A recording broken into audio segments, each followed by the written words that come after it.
Hello, my Reviteers, and welcome to Interior Elevations. When we start working on elevations, I always like to think that this is truly going to be your favorite part of the class. Even though I also like to think that this entire class is your favorite part of the class. I really do enjoy Revit, and I think the majority of you are sending me messages that you are enjoying it as well. So thank you for that. But I really do think that interior elevations are where you as interior designers are like, oh man, this is what I've been waiting for. And the big reason for that is we finally get into how to start placing furniture and views. And it really opens up the world to space planning for all of you. So interior elevations, let's start with what they are. Interior elevations are an interior view, an interior 2D view of a wall. So for example, if you and I are standing right here and we wanted to see the interior elevation, it goes from the corner wall to the other corner wall of that particular room, and it doesn't show the structure. That's kind of an important part. When you look at an interior elevation, you should make sure that you're not seeing the floor below or the extent of the walls that shows like the thickness of the material of the actual wall. Those types of views are called sections. So again, interior elevations, they are a 2D view of 2D vertical view of a wall, and it's typically enclosed with one room. So for example, if I was standing in this room right here, if I turned my head to look at the corner, I would see the corner of the wall and not necessarily the bathroom, right? You wouldn't do a whole interior elevation of this whole wall right here. Again, that's where we would deal with sections. So a couple things that we're going to be looking at before we start working with interior elevations is that when we work with interior elevations, we really need to budget our time wisely. And what I mean by that is when we get into BIM modeling, and I blame HGTV for this, a lot of people think that, okay, now we're going to start modeling the house and every piece of furniture needs to look like exactly what I put in the house and every finish will be exactly like what I want. Well, that's not necessarily the case. I mean, you could do that, but we don't have a television budget to do that. And to be honest, if you did everything exactly like you wanted for the project, it would take so much time and money and resources because not every manufacturer has every little thing built in 3D for your client. And for us to model it, first, that's not really part of our skill set. So really, we have to rely on generic furniture and models to help us kind of fill this image of what's going on within the space. So with all of that said, here's where I wanted to start today. I think everybody knows where to find furniture components in Revit. So for example, if we go to component, right? This is where all of the generic stuff lives within a residential model. So we've got lots of trees, we've got a sofa, and it's not going to be your favorite sofa. Like if I throw this guy in here, maybe not your favorite, but we could still go to component, click on load family, excuse me. And then when we go down to furniture, we do have some seating available to us. And there's a few more sofas here, right? Again, you might not find exactly what you're looking for, but I would think of this in terms of space planning for now, right? We're not rendering for our client yet. If your client is willing to pay you for the hours it takes to do a perfect rendering, go for it. My clients definitely don't. And there's a big difference between space planning something and and trying to make it look exactly like what you expect for your client. So that's something that you should be aware of. Now that I've got this sofa in, what I'm going to do is I'm going to hop out of Revit for a minute and I'm going to pull up our class Canvas course. because under the, I can't remember if it's under announcements or discussions. Woohoo! It is under announcements. Actually, no, I lied. Is it under discussions? Yes, here we go. So under discussions, we have our Revit family and bib object links. So these are some websites that I have compiled over the years of websites that offer really good BIM models for no cost to students. I also wanted to let you know that when we start the midterm, I'm going to be providing more BIM objects to you just for the use of your midterm. So know that that's coming up as well. So the two that have been really popular are B&B Italia for their sofas. I'm going to go ahead and click on that, and then I'm going to hop back, and Palantis as well. It has been really popular.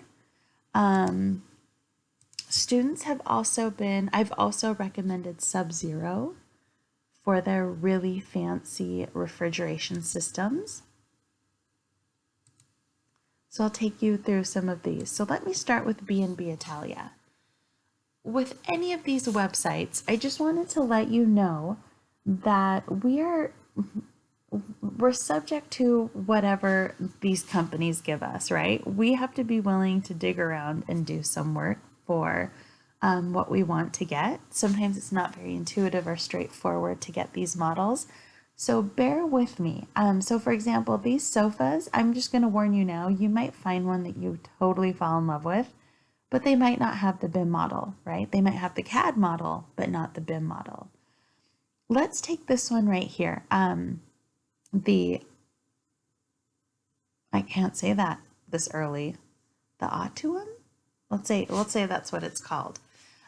So if I click on this sofa, it's going to take me to a new page. And where we need to go is dimensions in CAD. Okay, you can see where I am. I'm not in Italy, unfortunately. I'm in my living room.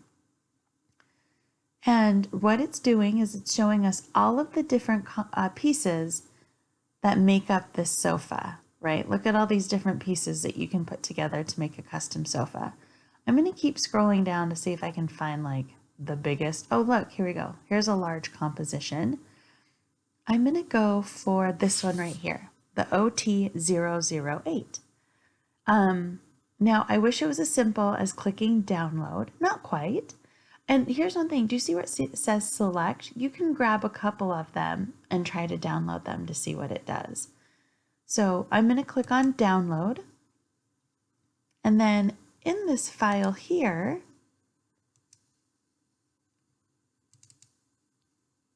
that just came up with the JPEG. That is no good to me, right?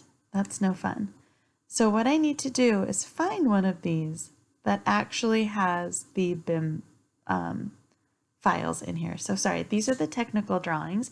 So in this case, I'll have to get creative. I'm gonna have to put a couple pieces together to make up the sofa. So here, let me grab at least this whole piece. So the OT 250. Right, so if I click on download and then download again, this is the file that I was looking for. So here, this is telling us the file format options. So what we're looking for, yay, we have Revit. And let's grab the texture file too. Will it not let us do both of them at once? It's not very nice. Let me hold like the control key down. Nope. Let's see you. Nope, it's just one at a time. So we'll do the Revit. Confirm and proceed. Here is my Revit file. And what I'm going to do for now is I'm not going to get the texture, but we're going to come back to that when we have our rendering techniques. I'm just going to show you how you can open up something you've downloaded off the internet into Revit. It's really just after you open it, a single push of a button. So I'm going to double click on this file to open it. Okay, 2 clicks of a button. This is saying it was built in 2014 and it needs to upgrade to the new version of Revit. This shouldn't take long if you click on upgrade. I'm already 10% there. Right, it goes really quickly.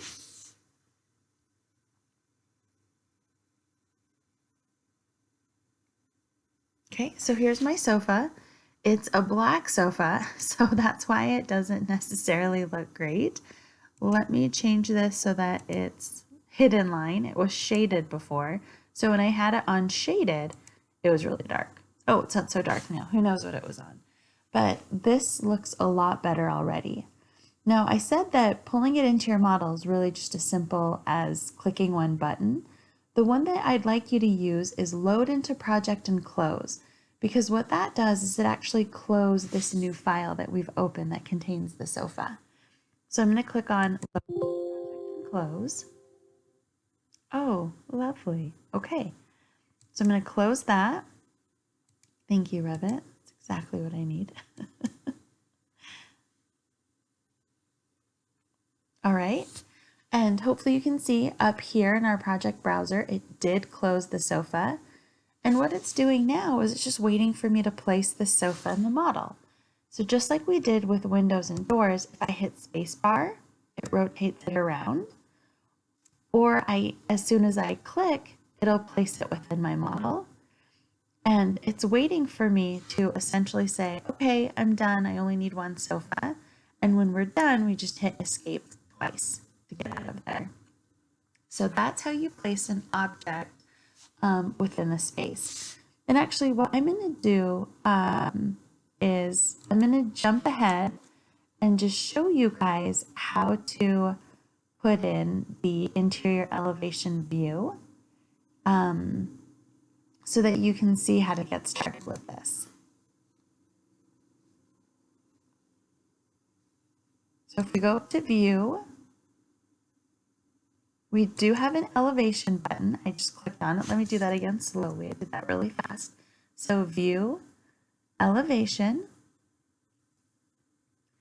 And then here, what we need to do is change it from a building elevation, which matches our exterior elevations, right? We don't want an exterior.